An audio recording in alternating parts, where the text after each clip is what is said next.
ખાતે હનુમાન જયંતીની શ્રદ્ધાભેર ઉજવણી કરવામાં આવી હતી। ચૈત્ર માસની શુક્લ પક્ષની પૂર્ણિમા તિથિના રોજ ભગવાન શ્રી રામના પરમ ભક્ત હનુમાનજીનો જન્મ થયો હતો।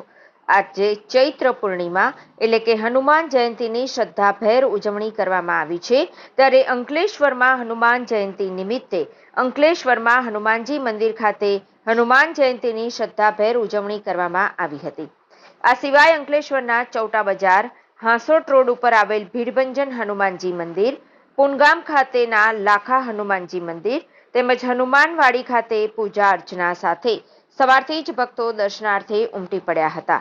ત્યારે આ મંદિરો ખાતે મહાપ્રસાદીનું પણ આયોજન કરવામાં આવ્યું હતું અને ભક્તોએ શ્રી રામ ભક્ત હનુમાનજીની પૂજા અર્ચના કરી મહાપ્રસાદીનો લાભો લીધો હતો।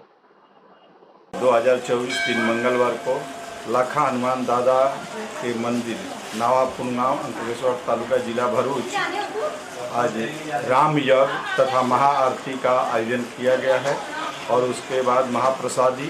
तो आप तमाम लाखा हनुमान दादा के भक्तों से भरूच जिला के तमाम भक्त प्रेमी जनता से मेरा आग्रह है कि दादा के मंदिर में पधारें और महाआरती का महाप्रसाद का आप आनंद लें और अपने जीवन को धन्य बनाएं। जय श्री राम।